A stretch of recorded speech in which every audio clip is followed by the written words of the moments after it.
Assalamualaikum warahmatullahi wabarakatuh. Selamat datang kembali di channel Lintas Arwah. Klik subscribe dan aktifkan lonceng notifikasinya supaya kalian tidak ketinggalan kisah-kisah seram berikutnya. Oke, langsung saja kita mulai ceritanya. Mobil sewaan berhenti di depan rumah kayu tua yang sudah lama tak ia lihat. Andi turun pelan, membawa satu tas ransel dan satu koper kecil. Udara kampung terasa lebih lembab dari yang ia ingat. Langit mendung, dan angin sore membawa bau asap dapur dari kejauhan. Pintu rumah terbuka. Bude Sari berdiri di ambang pintu, mengenakan daster lusuh dan selendang tipis di bahunya. Matanya sembab, wajahnya lelah. Andi, suaranya pelan, nyaris bergetar. Andi mengangguk, lalu memeluknya. Pelukan itu kaku, tapi hangat. Sudah bertahun-tahun ia tak pulang. Terakhir kali, saat lebaran. Setelah itu, hanya telepon dan kabar singkat. Maaf, Bude, Andi baru bisa datang sekarang. Bude Sari mengangguk pelan. Gak apa-apa, nak, yang penting kamu pulang. Dari dalam rumah, Rima muncul. Sepupunya itu berdiri diam, mengenakan kaos lengan panjang dan celana kain. Rambutnya diikat rapi, wajahnya murung. Hai, Mas, sapa Rima pelan. Andi tersenyum tipis. Hai, Rim. Mereka masuk ke dalam rumah. Lantai kayu berderit pelan di bawah langkah kaki. Ruangan itu dingin dan agak gelap. Tirai jendela ditutup separuh, dan lampu gantung di tengah ruangan menyala redup. Andi meletakkan kopernya di dekat kursi rotan. Ia menatap sekeliling. Foto-foto lama masih tergantung di dinding. Salah satunya foto ayahnya, Pak Jaya, berdiri dengan latar sawah. Senyumnya lebar, tapi entah kenapa, terasa kosong. Bude, kamarnya masih sama?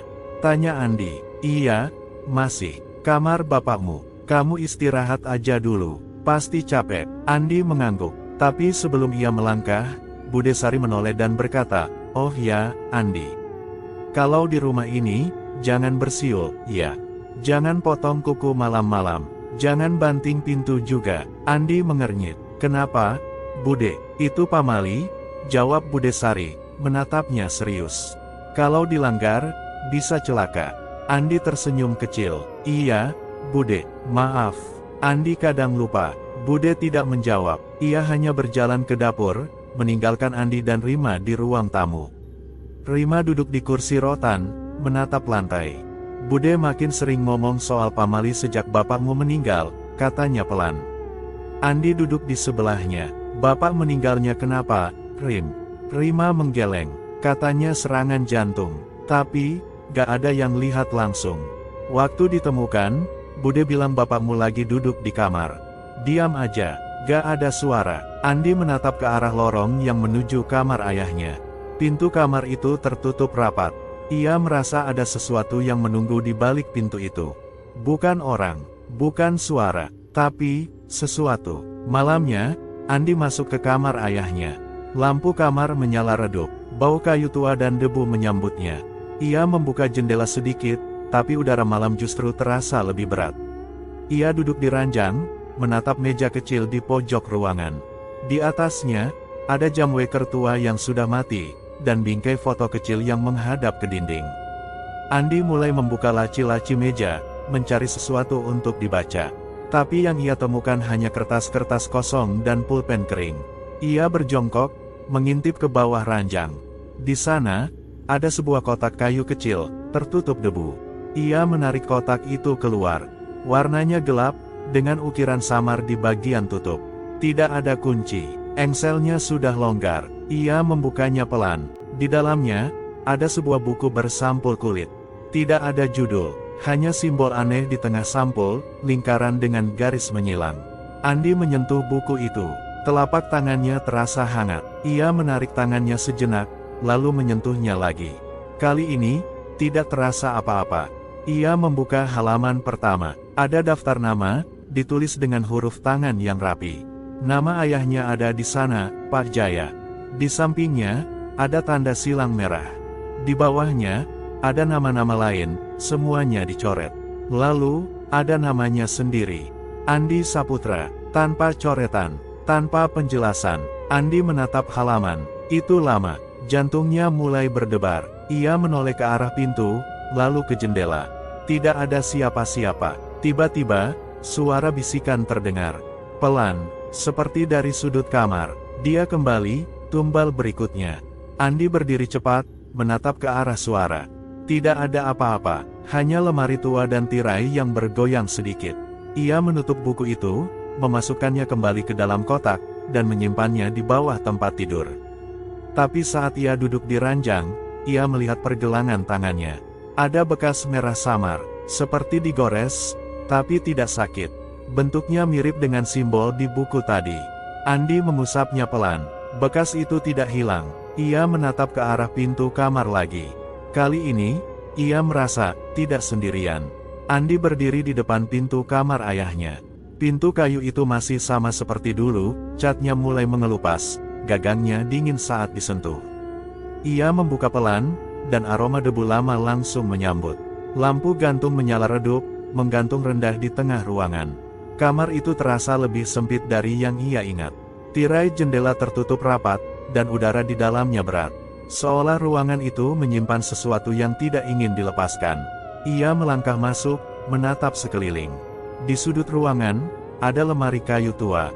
Di atas meja kecil, jam weker tua yang sudah mati dan bingkai foto ayahnya menghadap ke dinding. Andi membalik bingkai itu. Foto ayahnya tersenyum, tapi matanya kosong. Ia duduk di ranjang, mencoba menenangkan pikirannya. Tapi ada rasa gelisah yang tidak bisa dijelaskan. Seperti, ada yang mengawasi. Andi mulai membuka laci meja, mencari sesuatu untuk dibaca. Tapi yang ia temukan hanya kertas-kertas kosong dan pulpen kering. Ia berjongkok, mengintip ke bawah ranjang.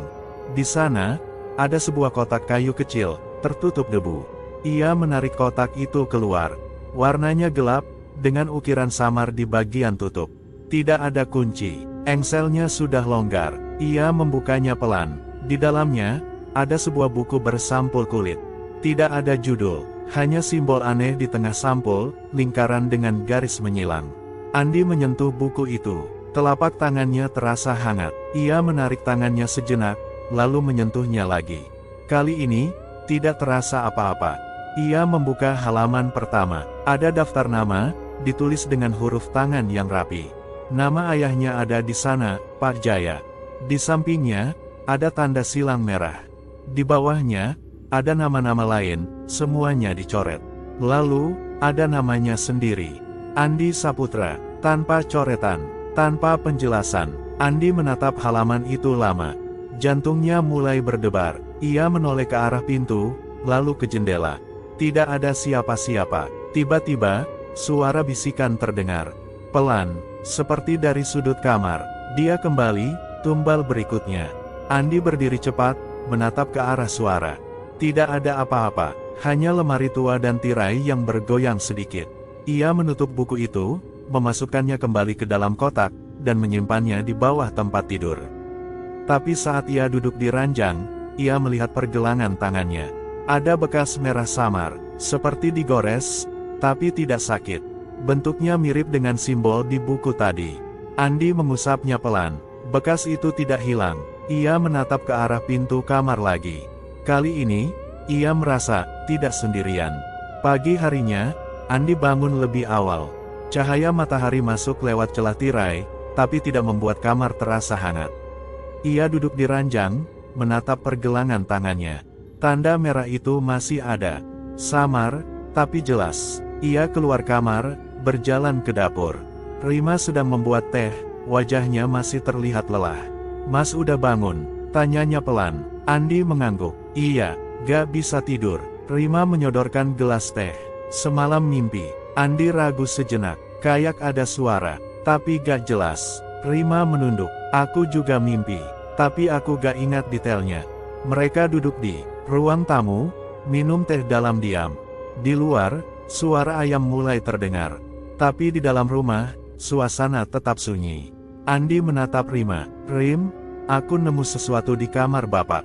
Rima menoleh. Apa? Andi bangkit, masuk ke kamar, lalu kembali dengan kotak kayu. Ia meletakkannya di meja, membuka tutupnya, dan mengeluarkan buku bersampul kulit. Rima menatap buku itu lama. Wajahnya berubah. Tangannya gemetar sedikit saat menyentuh sampulnya. "Mas, ini," suaranya pelan. Andi membuka halaman pertama, menunjukkan daftar nama. Ia menunjuk nama ayahnya, lalu namanya sendiri. "Lihat ini," katanya. Nama bapak dicoret. Namaku muncul di bawahnya. Rima menatap halaman itu, lalu menatap tangan Andi. Tanda itu masih ada. Andi mengangguk, menunjukkan pergelangan tangannya.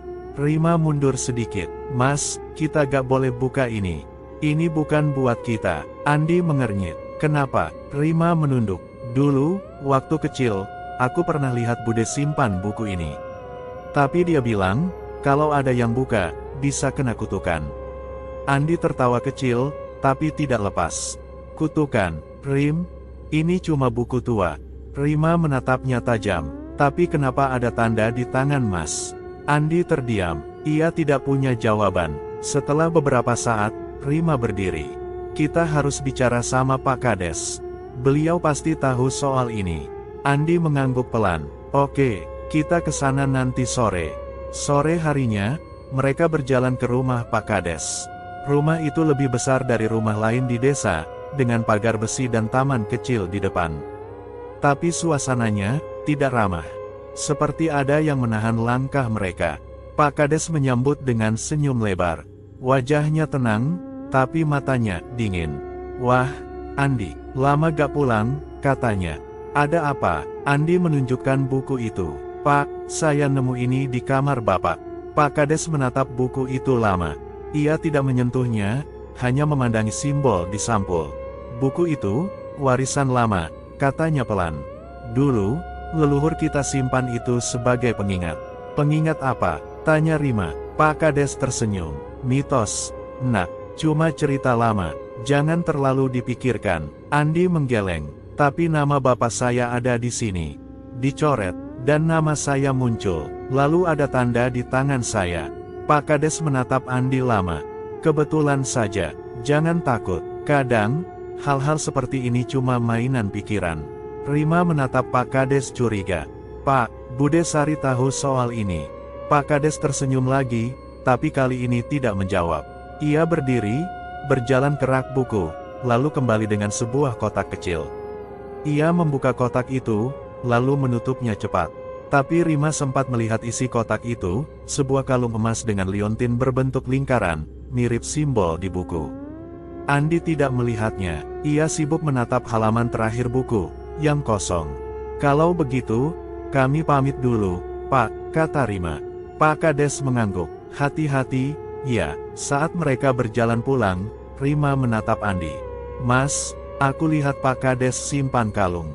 Mirip simbol di buku." Andi menoleh. "Kalung?" Rima mengangguk. "Aku rasa, dia tahu lebih banyak dari yang dia bilang." Andi terdiam. Langkahnya melambat. Di kejauhan, rumah mereka terlihat gelap, meski matahari belum sepenuhnya tenggelam. "Rim," katanya pelan, "kalau ini bukan mitos, berarti Bapak." Rima menunduk. "Mungkin, Bapak Mas bukan meninggal biasa." Andi menatap langit yang mulai berubah warna. Di dadanya, ada rasa dingin yang tidak bisa dijelaskan. Seperti, sesuatu sedang mendekat. Malam turun pelan, membawa hawa dingin yang merayap masuk lewat celah-celah jendela. Rumah itu sunyi. Bahkan suara jangkrik pun terasa jauh. Andi duduk di ruang tamu, menatap buku bersampul kulit yang kini tergeletak di atas meja. Ia belum berani membukanya lagi. Tanda merah di pergelangan tangannya masih ada. Tidak bertambah besar, tapi juga tidak memudar. Ia mencoba mengabaikannya, tapi setiap kali ia melihatnya, ada rasa gelisah yang muncul. Seperti ada sesuatu yang menunggu. Rima masuk dari dapur, membawa 2 gelas teh hangat. Ia duduk di kursi sebelah Andi, meletakkan 1 gelas di depan sepupunya. "Mas, masih ada tandanya?" tanya Rima pelan. Andi mengangguk, menunjukkan pergelangan tangannya. "Masih, gak hilang sama sekali." Rima menatap tanda itu lama. Wajahnya tegang. "Aku gak tahu harus bilang apa. Tapi aku ngerasa, ini bukan cuma kebetulan." Andi menarik napas. "Aku juga mulai mikir gitu." Mereka minum teh dalam diam. Lampu gantung di atas kepala bergoyang pelan, meski tidak ada angin. Tirai jendela bergerak sedikit, seperti disentuh dari luar. Andi menatap buku itu. Rim, kita harus tahu ini apa. Kalau ini memang kutukan, kita gak bisa cuma diam. Rima menunduk. Tapi kita harus hati-hati. Bude aja gak pernah mau cerita soal ini. Andi berdiri, mengambil buku itu, lalu membuka halaman pertama. Nama-nama yang dicoret masih ada. Nama ayahnya, Pak Jaya, ditandai dengan silang merah. Di bawahnya, namanya sendiri. Tanpa coretan, tanpa penjelasan, kenapa cuma nama kita yang muncul? Gumam Andi. Rima menatap halaman itu. Mungkin, karena kita keluarga pendiri desa. Andi menoleh. Kamu yakin? Rima mengangguk pelan. Bude pernah cerita, leluhur kita dulu ikut membangun desa ini. Tapi dia gak pernah mau bahas lebih jauh. Andi menutup buku itu. Kalau gitu, kita harus cari tahu sendiri. Keesokan harinya, mereka pergi ke rumah Pak Darto, salah satu warga tua yang dikenal dekat dengan ayah Andi. Rumahnya kecil, tapi bersih. Pak Darto duduk di kursi bambu, menatap mereka dengan mata yang tajam meski sudah berumur. Andi, Rima, ada apa pagi-pagi ke sini? Tanyanya. Andi menunjukkan buku itu. Pak, saya nemu ini di kamar Bapak. Pak Darto menatap buku itu lama. Ia tidak menyentuhnya, hanya memandangi simbol di sampul. Buku itu, bukan buat dibuka sembarangan, katanya pelan. Itu bukan sekadar catatan. Itu, perjanjian. Rima menelan ludah. Perjanjian apa, Pak? Pak Darto menunduk. Dulu, desa ini pernah hampir hancur. Tanah kering, panen gagal, banyak yang sakit. Lalu, ada seseorang yang datang. Dia bilang, kalau desa mau selamat, harus ada tumbal. Andi mengernyit. Tumbal. Pak Darto mengangguk. Setiap 10 tahun, satu darah dari keluarga pendiri harus dikorbankan. Itu syaratnya. Rima menatap Andi. Berarti, Bapak Mas Andi. Pak Darto menatap mereka lama. Pak Jaya tahu. Dia gak cerita ke siapa-siapa. Tapi dia tahu waktunya sudah dekat. Andi menunduk. Jadi, sekarang saya yang kena. Pak Darto tidak menjawab. Ia hanya menatap tanda di tangan Andi, lalu berkata pelan, kalau tandanya sudah muncul, waktumu gak banyak. Malam itu, gangguan mulai terasa. Andi terbangun karena suara ketukan dari dalam lemari. Ia bangkit pelan, mendekati lemari, dan membuka pintunya. Tidak ada apa-apa, tapi saat ia menutupnya, suara bisikan terdengar lagi. Waktumu, sebentar lagi. Andi mundur, menatap sekeliling kamar. Ia merasa napasnya berat. Udara di dalam kamar seperti menekan dadanya. Ia keluar kamar, berjalan ke ruang tamu. Di sana, ia melihat Bude Sari sedang duduk di lantai, menyiapkan sesuatu. Ada piring kecil berisi bunga, beras, dan selembar kain putih. Bude, panggil Andi. Bude Sari terkejut, lalu buru-buru menutupi piring itu. Maaf, Nak. Bude cuma bersih-bersih, katanya gugup. Andi mendekat. Bude tahu soal buku itu, kan? Bude Sari menunduk. Bude gak mau kamu tahu. Tapi kamu sudah lihat, tandanya sudah muncul. Andi duduk di lantai, menatap Bude Sari. Bapak, dia tumbal. Iya. Bude Sari menangis pelan. Bapakmu, dia tahu waktunya sudah dekat. Dia pilih menyerah, supaya kamu gak kena. Andi menatap lantai. Tapi sekarang, saya yang kena. Bude mengangguk pelan. Kalau gak ada yang jadi tumbal, desa ini bisa hancur. Itu kata mereka. Mereka siapa? Bude Sari tidak menjawab. Ia hanya menatap ke arah jendela, seolah ada sesuatu di luar sana. Keesokan harinya, Andi dan Rima duduk di ruang tamu, membicarakan apa yang terjadi. Mas, aku mimpi semalam, kata Rima. Ada suara yang manggil aku. Tapi bukan suara manusia. Andi menatapnya. Kita harus cari tahu lebih banyak. Kalau ini memang perjanjian, kita harus tahu siapa yang buat. Rima mengangguk. Mungkin, kita bisa cari tahu di balai desa. Ada arsip lama di sana. Andi berdiri. Ayo, kita ke sana sekarang. Di balai desa, mereka menemukan lemari arsip tua. Di dalamnya, ada dokumen-dokumen lama, termasuk catatan pendirian desa. Salah satu dokumen menyebutkan nama-nama pendiri, termasuk leluhur Pak Kades. Di bagian bawah, ada catatan tangan yang sudah pudar. Tapi masih bisa dibaca. Perjanjian telah dibuat. Setiap 10 tahun, satu darah harus dikorbankan. Tanda akan muncul. Jangan dilawan.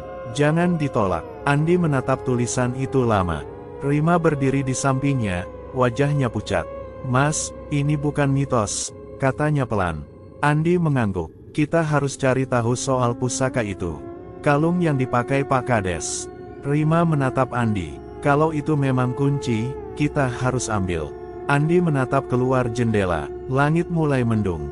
Di kejauhan, rumah Pak Kades terlihat gelap, meski matahari masih ada. Ia tahu, waktunya tidak banyak. Malam itu, Andi terbangun dengan napas berat. Kamar ayahnya terasa lebih dingin dari biasanya. Ia duduk di ranjang, menatap sekeliling. Lampu gantung bergoyang pelan, meski jendela tertutup rapat. Tidak ada suara, tapi ia merasa ada yang bergerak. Ia berdiri, berjalan ke arah lemari. Pintu lemari sedikit terbuka. Andi menutupnya perlahan, lalu kembali duduk. Tapi saat ia menoleh ke meja, buku bersampul kulit itu terbuka sendiri. Halaman yang menampilkan namanya terlihat jelas. Di bawah namanya, ada garis merah baru. Seperti goresan yang baru ditambahkan. Andi menutup buku itu cepat, lalu menyimpannya kembali ke dalam kotak. Ia mencoba tidur lagi, tapi suara bisikan mulai terdengar. Waktumu, sebentar lagi. Andi menutup telinganya, tapi suara itu tetap masuk. Ia bangkit, keluar kamar, dan berjalan ke ruang tamu. Di sana, lampu menyala redup. Tirai jendela bergerak pelan, seperti disentuh dari luar. Ia duduk di kursi rotan, mencoba menenangkan diri. Tapi tubuhnya gemetar. Ia merasa tidak sendiri. Pagi harinya, Rima menemukan Andi tertidur di ruang tamu. Wajahnya pucat, matanya sembab. Mas, semalam kenapa? Tanya Rima. Andi menggeleng. Gak bisa tidur. Suara-suara itu makin jelas. Rima duduk di sebelahnya. Aku juga mimpi. Tapi kali ini, aku lihat bapakmu. Dia berdiri di depan rumah. Diam, gak bicara. Andi menunduk. Aku rasa, dia mau bilang sesuatu. Tapi gak bisa. Rima menatap Andi. Mas, kita harus bicara sama Bude. Andi mengangguk. Iya, aku juga ngerasa dia tahu lebih banyak. Siang itu, mereka menemui Bude Sari di dapur. Wanita tua itu sedang menyiapkan sayur, tapi tangannya gemetar. Ia menoleh saat Andi dan Rima masuk. Bude, kata Andi pelan. Kami mau tanya soal buku itu. Bude Sari terdiam. Ia meletakkan pisau, lalu duduk di kursi kecil. Bude tahu, kan? Tanya Rima. Bude mengangguk pelan. Bude tahu. Tapi Bude gak mau kalian tahu. Andi duduk di lantai. Kenapa? Bude menarik napas panjang. Dulu, waktu bapakmu masih muda, dia juga nemu buku itu. Sama seperti kamu. Tanda itu muncul di tangannya. Tapi dia gak bilang ke siapa-siapa. Dia cuma bilang, kalau waktunya sudah dekat. Rima menatap Bude. Berarti, Bapak Mas Andi memang tumbal. Bude menunduk. Iya, dia tahu, dan dia pilih menyerah. Andi menatap lantai. Kenapa gak ada yang cerita? Karena semua orang takut, jawab Bude. Kalau gak ada yang jadi tumbal, desa ini bisa hancur. Itu kata mereka. Mereka siapa? Tanya Rima. Bude tidak menjawab. Ia hanya menatap ke arah jendela, wajahnya tegang. Malam itu, gangguan semakin menjadi. Andi terbangun karena suara ketukan dari dalam lemari. Ia membuka pintu lemari, tapi tidak ada apa-apa. Hanya baju-baju lama dan kotak kayu di sudut bawah. Saat ia menutup lemari, suara bisikan terdengar lagi. Waktumu, sebentar lagi. Andi keluar kamar, berjalan ke dapur. Di sana, ia melihat Bude Sari sedang duduk di lantai, menyiapkan sesajen. Ada piring kecil berisi bunga, beras, dan selembar kain putih. Bude, panggil Andi. Bude terkejut, lalu buru-buru menutupi piring itu. Maaf, nak. Bude cuma bersih-bersih, katanya gugup. Andi mendekat. Bude tahu soal buku itu, kan? Bude Sari menunduk. Bude gak mau kamu tahu. Tapi kamu sudah lihat, tandanya sudah muncul. Andi duduk di lantai, menatap Bude Sari. Bapak, dia tumbal. Iya. Bude Sari menangis pelan. Bapakmu, dia tahu waktunya sudah dekat. Dia pilih menyerah, supaya kamu gak kena. Andi menatap lantai. Tapi sekarang, saya yang kena. Bude mengangguk pelan. Kalau gak ada yang jadi tumbal, desa ini bisa hancur. Itu kata mereka. Mereka siapa? Bude Sari tidak menjawab. Ia hanya menatap ke arah jendela, seolah ada sesuatu di luar sana. Keesokan harinya, Andi dan Rima duduk di ruang tamu, membicarakan apa yang terjadi. Mas, aku mimpi semalam, kata Rima. Ada suara yang manggil aku. Tapi bukan suara manusia. Andi menatapnya. Kita harus cari tahu lebih banyak. Kalau ini memang perjanjian, kita harus tahu siapa yang buat. Rima mengangguk. Mungkin, kita bisa cari tahu di balai desa. Ada arsip lama di sana. Andi berdiri. Ayo, kita ke sana sekarang. Di balai desa, mereka menemukan lemari arsip tua. Di dalamnya, ada dokumen-dokumen lama, termasuk catatan pendirian desa. Salah satu dokumen menyebutkan nama-nama pendiri, termasuk leluhur Pak Kades.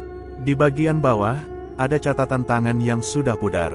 Tapi masih bisa dibaca. Perjanjian telah dibuat. Setiap 10 tahun, satu darah harus dikorbankan. Tanda akan muncul. Jangan dilawan. Jangan ditolak. Andi menatap tulisan itu lama.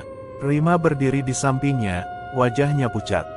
Mas, ini bukan mitos, katanya pelan. Andi mengangguk. Kita harus cari tahu soal pusaka itu. Kalung yang dipakai Pak Kades. Rima menatap Andi. Kalau itu memang kunci, kita harus ambil. Andi menatap keluar jendela. Langit mulai mendung. Di kejauhan, rumah Pak Kades terlihat gelap, meski matahari masih ada. Ia tahu, waktunya tidak banyak. Langit sore tampak kelabu saat Andi dan Rima berjalan menuju rumah Pak Kades. Angin berhembus pelan, membawa aroma tanah basah dan daun kering. Desa terasa lebih sunyi dari biasanya. Beberapa warga terlihat menutup jendela lebih awal, dan anak-anak yang biasanya bermain di jalan sudah tidak ada. Rumah Pak Kades berdiri megah di ujung jalan, dikelilingi pagar besi dan taman kecil yang tertata rapi. Tapi suasananya dingin, seperti ada sesuatu yang bersembunyi di balik dinding-dindingnya. Rima melirik Andi. Mas yakin mau ke sini sekarang? Andi mengangguk. Kita gak punya banyak waktu. Mereka mengetuk pintu. Tak lama, Pak Kades muncul. Senyumnya lebar, tapi matanya tidak ikut tersenyum. Wah, Andi, lama gak kelihatan, katanya ramah. Masuk, masuk. Mereka duduk di ruang tamu. Ruangan itu bersih, tapi terlalu rapi. Tidak ada foto keluarga, tidak ada hiasan desa. Hanya rak buku dan satu lukisan tua bergambar sawah berkabut. Andi membuka tas kecilnya, mengeluarkan buku bersampul kulit, dan meletakkannya di meja. Pak, saya nemu ini di kamar Bapak. Pak Kades menatap buku itu lama. Ia tidak menyentuhnya, hanya memandangi simbol di sampul. Buku itu, warisan lama, katanya pelan. Dulu, leluhur kita simpan itu sebagai pengingat. Pengingat apa? Tanya Rima. Pak Kades tersenyum. Mitos, nak, cuma cerita lama. Jangan terlalu dipikirkan. Andi menggeleng. Tapi nama bapak saya ada di sini. Dicoret, dan nama saya muncul. Lalu ada tanda di tangan saya. Pak Kades menatap Andi lama. Kebetulan saja. Jangan takut. Kadang, hal-hal seperti ini cuma mainan pikiran. Rima menatap Pak Kades curiga. Pak, Bude Sari tahu soal ini. Pak Kades mengangguk pelan. Sedikit. Tapi beliau gak pernah ikut campur. Andi menatap Pak Kades. Pak, saya mimpi buruk tiap malam. Saya dengar bisikan. Saya lihat bayangan. Ini bukan kebetulan. Pak Kades berdiri, berjalan ke rak buku, lalu membuka laci kecil di bawahnya. Ia mengeluarkan sebuah kotak kayu kecil, lalu membukanya perlahan. Di dalamnya, ada kalung emas dengan liontin berbentuk lingkaran. Simbolnya sama persis dengan yang ada di buku. Rima menatap kalung itu. Itu, pusaka desa. Pak Kades mengangguk. Kalung ini sudah ada sejak perjanjian dibuat. Simbolnya bukan sekadar hiasan. Ini, kunci. Andi menelan ludah. Kunci untuk apa? Pak Kades menutup kotak itu. Untuk menjaga keseimbangan. Kalau pusaka ini dihancurkan, perjanjian bisa putus. Tapi risikonya besar. Rima menatap Andi. Mas, kita harus ambil risiko itu.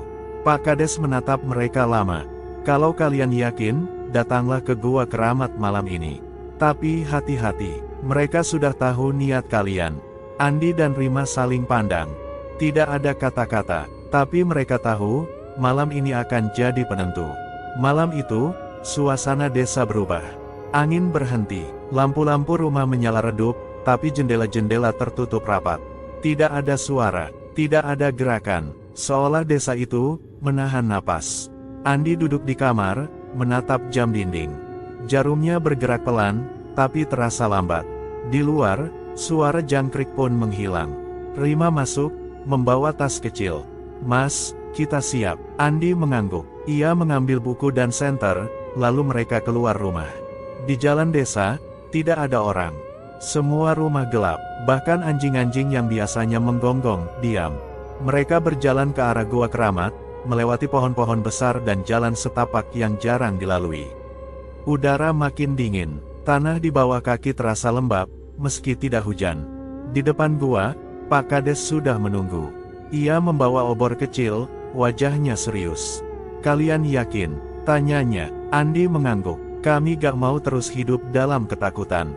Pak Kades menyerahkan kotak kecil berisi kalung. "Kalau pusaka ini masuk ke api, perjanjian akan putus. Tapi kalian harus siap menghadapi akibatnya." Andi menerima kotak itu. Tangannya gemetar. Liontin itu terasa hangat, seperti berdenyut. Mereka masuk ke dalam gua. Di tengah gua, ada lingkaran tanah dengan api kecil menyala. Cahaya obor memantul di dinding batu, menciptakan bayangan yang bergerak pelan. Andi berdiri di depan api, menatap kalung itu. Di belakangnya, Rima dan Pak Kades diam. Tiba-tiba, suara dari dalam gua terdengar. Seperti bisikan, tapi lebih keras. Bayangan mulai muncul di dinding. Sosok-sosok tinggi, kurus, dengan mata yang menyala redup. Andi menatap api. Ia tahu, ini saatnya. Ia melemparkan kotak itu ke dalam api. Api membesar, suara jeritan terdengar. Sosok-sosok itu bergerak cepat, lalu menghilang satu persatu. Pak Kades menjerit, tubuhnya terseret ke dalam bayangan, lalu lenyap. Andi dan Rima terdiam. Api perlahan padam. Gua menjadi sunyi. Mereka keluar dari gua, berjalan pelan ke arah rumah. Di langit, bintang mulai muncul. Tapi di hati mereka, masih ada bayangan yang belum pergi. Langit malam menggantung berat di atas desa. Awan gelap menutupi bulan, dan angin berhenti berhembus. Tidak ada suara jangkrik, tidak ada anjing menggonggong. Seolah seluruh desa menahan napas. Andi duduk di kamar ayahnya, menatap jam dinding yang bergerak lambat. Tubuhnya terasa lemas. Tanda merah di pergelangan tangannya kini lebih tegas, seperti digores dengan tinta yang menyala dari dalam kulit. Ia mencoba berdiri, tapi lututnya gemetar. Nafasnya pendek. Sejak siang tadi, tubuhnya terasa berat. Seperti ada sesuatu yang menempel di punggungnya, menariknya ke bawah. Rima masuk pelan, membawa air hangat. "Mas, minum dulu," katanya. Andi mengangguk, menerima gelas itu. Tangannya gemetar saat memegangnya. "Mas kelihatan pucat," kata Rima. Tandanya makin jelas. Andi menatap pergelangan tangannya. "Aku ngerasa, kayak ditarik. Kayak ada yang nunggu aku nyerah." Rima duduk di sampingnya. "Kita gak akan nyerah. Kita udah tahu caranya." Andi menatap Rima. "Tapi aku takut. Kalau aku gak kuat, kamu yang kena." Rima menunduk. "Kalau memang harus begitu, aku siap." Andi ingin menjawab, tapi suaranya hilang. Ia hanya menatap mata Rima, dan di sana, ada keteguhan yang tidak ia miliki malam itu. Di dapur, Bude Sari sedang menyiapkan sesuatu. Di atas meja, ada piring kecil berisi bunga melati, beras putih, dan selembar kain kuning. Di sampingnya, ada dupa yang belum dinyalakan. Andi masuk pelan. "Bude, itu buat apa?" Bude Sari menoleh.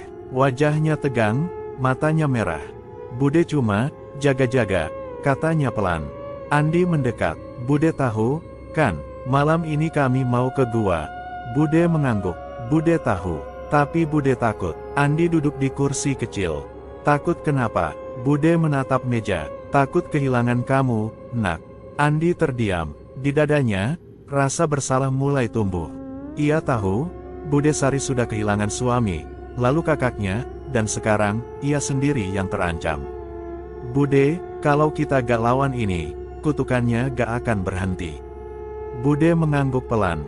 Bude tahu, tapi tetap saja, hati Bude gak tenang. Andi menggenggam tangan Bude. Doakan kami, iya. Bude menatap Andi lama, lalu mengangguk. Bude selalu doakan kalian. Malam semakin larut. Andi dan Rima bersiap. Mereka membawa senter, buku, dan kotak kecil berisi pusaka yang diberikan Pak Kades. Di luar, jalan desa gelap. Lampu-lampu rumah menyala redup, tapi jendela-jendela tertutup rapat. Mereka berjalan pelan, melewati rumah-rumah yang sunyi. Tidak ada orang, tidak ada suara, hanya langkah kaki mereka di atas tanah yang lembab. Di ujung jalan, mereka melihat bayangan seseorang berdiri di bawah pohon besar. Sosok itu tinggi, diam, dan tidak bergerak. Rima berhenti. Mas, itu siapa? Andi menatap sosok itu. Aku gak tahu. Tiba-tiba, sosok itu menghilang. Seperti ditelan bayangan pohon. Mereka saling pandang, lalu melanjutkan langkah. Di kejauhan, gua keramat mulai terlihat. Di depannya, Pak Kades sudah menunggu, membawa obor kecil. Waktunya sudah dekat, katanya pelan. Andi mengangguk. Kami siap. Pak Kades menatap mereka lama. Kalau pusaka ini dihancurkan, perjanjian akan putus. Tapi kalian harus siap menghadapi akibatnya. Rima menerima kotak itu. Tangannya gemetar. Liontin di dalamnya terasa hangat, seperti berdenyut. Mereka masuk ke dalam gua. Dinding batu memantulkan cahaya obor, menciptakan bayangan yang bergerak pelan. Di tengah gua, ada lingkaran tanah dengan api kecil menyala. Andi berdiri di depan api, menatap pusaka itu. Di belakangnya, Rima dan Pak Kades diam. Tiba-tiba, suara dari dalam gua terdengar. Seperti bisikan, tapi lebih keras. Bayangan mulai muncul di dinding. Sosok-sosok tinggi, kurus, dengan mata yang menyala redup. Andi menatap api. Tubuhnya gemetar, nafasnya makin pendek. Mas, bisik Rima, cepat. Andi membuka kotak, mengambil kalung itu. Tapi tangannya terasa berat, seperti ditahan oleh sesuatu yang tidak terlihat. Pak Kades mendekat. Jangan ragu. Kalau kamu ragu, mereka akan menang. Andi menggigit bibirnya, lalu melemparkan kalung itu ke dalam api. Api membesar, suara jeritan terdengar. Sosok-sosok itu bergerak cepat, lalu menghilang satu persatu. Pak Kades menjerit, tubuhnya terseret ke dalam bayangan, lalu lenyap. Andi jatuh terduduk, nafasnya kembali, tubuhnya terasa ringan. Rima memeluknya. Mas, kita berhasil. Andi menatap api yang mulai padam. Di dalam hatinya, ada kelegaan. Tapi juga, kekosongan. Mereka keluar dari gua, berjalan pelan ke arah rumah. Di langit, bintang mulai muncul. Tapi di hati mereka, masih ada bayangan yang belum pergi. Langkah kaki Andi dan Rima bergema pelan di lorong gua yang sempit. Dinding batu di sekeliling mereka basah dan dingin, memantulkan cahaya obor yang dibawa Pak Kades. Bayangan mereka menari di permukaan batu, memanjang dan menyusut seiring gerakan. Andi menggenggam kotak pusaka erat-erat. Di dalamnya, kalung emas dengan liontin bersimbol lingkaran menyilang terasa hangat, seperti berdenyut pelan. Tanda merah di pergelangan tangannya makin menyala, seolah bereaksi terhadap sesuatu yang menunggu di dalam gua. Rima berjalan di belakangnya, matanya waspada. Nafasnya pendek, tapi langkahnya mantap. Ia tahu, malam ini bukan hanya soal melawan kutukan. Ini soal memilih siapa yang harus bertahan. Pak Kades berhenti di depan sebuah ruang terbuka di dalam gua. Di tengahnya, ada lingkaran tanah yang dikelilingi batu-batu kecil. Api kecil menyala di tengah lingkaran, menjilat udara dengan warna oranye redup. Di sini, kata Pak Kades pelan. Tempat perjanjian pertama dibuat. Andi menatap sekeliling. Dinding gua dipenuhi ukiran tua, simbol-simbol yang mirip dengan yang ada di buku. Beberapa sudah pudar, tapi sebagian masih jelas. Lingkaran, garis silang, dan bentuk-bentuk yang tidak dikenalnya. Kalau pusaka ini dihancurkan di sini, lanjut Pak Kades, perjanjian akan putus. Tapi kalian harus siap menghadapi akibatnya. Andi menatap api. Apa yang akan terjadi? Pak Kades menunduk. Makhluk yang terikat dengan perjanjian, akan marah. Mereka akan mencoba mempertahankan ikatan. Rima melangkah maju. Kalau kita gak hancurkan, kutukan akan terus berlanjut. Pak Kades menatap Rima lama. Kalian yakin? Andi membuka kotak, menatap kalung itu. Liontin bersinar pelan, seolah tahu waktunya sudah dekat. Kami yakin, jawab Andi. Pak Kades mengangguk. Kalau begitu, lakukan sekarang. Andi mendekati api, tapi saat ia hendak melemparkan kalung itu, suara bisikan terdengar. Pelan, tapi jelas. Jangan putuskan ikatan. Andi mundur setengah langkah. Suara itu bukan dari luar, itu dari dalam kepalanya. Rima menatap Andi. Mas, cepat. Andi menggenggam kalung itu lebih erat. Tapi tangannya gemetar. Tanda di pergelangan tangannya menyala terang, seperti terbakar. Tiba-tiba, api membesar. Angin berputar di dalam gua. Bayangan-bayangan muncul di dinding, sosok-sosok tinggi, kurus, dengan mata menyala merah. Mereka bergerak pelan, mendekat dari segala arah. Pak Kades mundur, wajahnya pucat. Mereka datang. Andi menatap sosok-sosok itu. Tubuhnya lemas, nafasnya makin pendek. Salah satu sosok mendekat, berhenti di tepi lingkaran. Wajahnya tidak jelas, tapi matanya seperti menatap langsung ke dalam jiwa Andi. Waktumu sudah habis. Andi jatuh berlutut. Kalung terlepas dari tangannya. Rima berlari, mengambil kalung itu. Ia menatap api, lalu menatap Andi. Mas, aku yang lempar. Andi menggeleng lemah. Jangan, nanti kamu yang kena.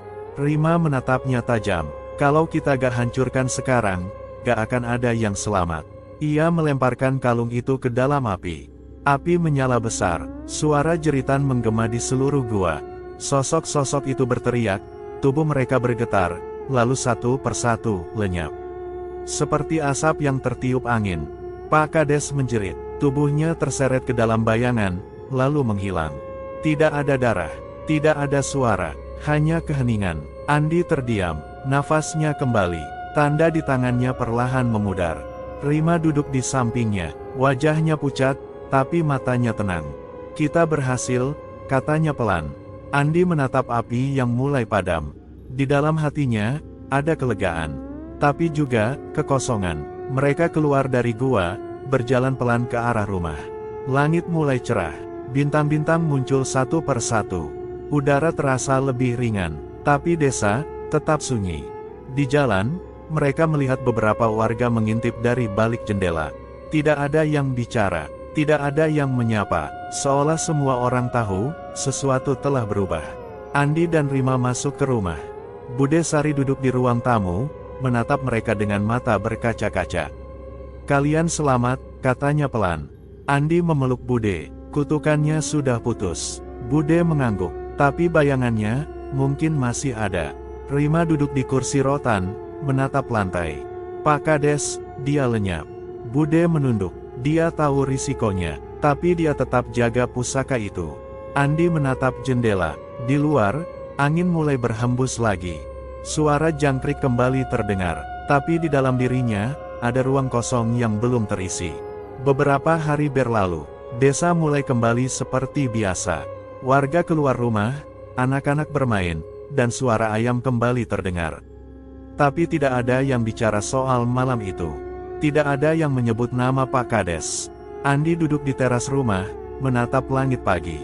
Rima duduk di sampingnya, membawa 2 gelas teh. Mas, gimana rasanya sekarang? Tanya Rima. Andi mengangkat bahu. Tenang, tapi aneh. Rima menatap pergelangan tangannya. Tandanya udah hilang. Andi menunjukkan tangannya. Kulitnya bersih.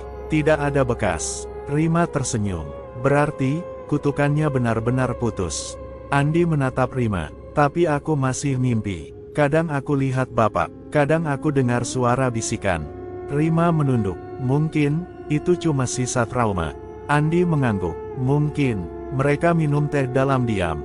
Di kejauhan, suara anak-anak tertawa. Tapi di hati mereka, masih ada bayangan yang belum pergi. Malam itu, Rima duduk sendirian di kamar. Lampu sudah dimatikan, tapi matanya tetap terbuka. Ia menatap langit-langit, mendengarkan suara malam. Tiba-tiba, suara bisikan terdengar. Pelan, seperti dari dalam lemari.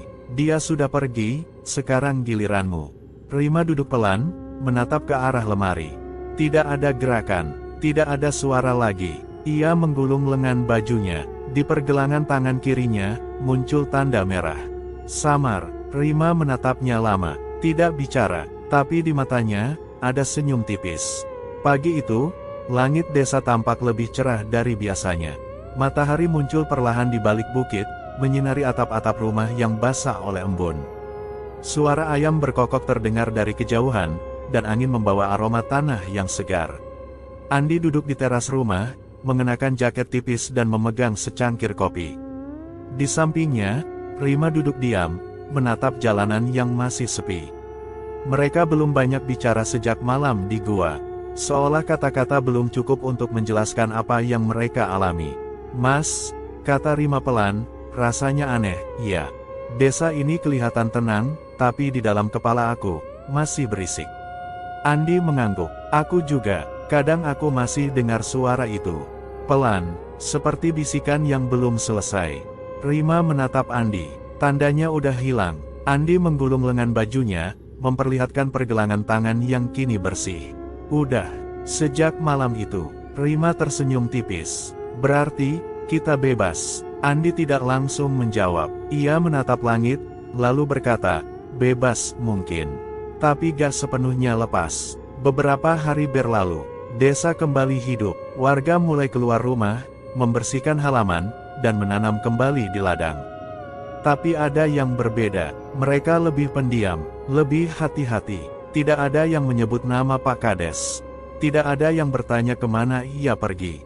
Bude Sari kembali ke kebiasaannya, menyapu halaman pagi-pagi, menyiapkan sarapan, dan menyalakan dupa kecil di sudut dapur.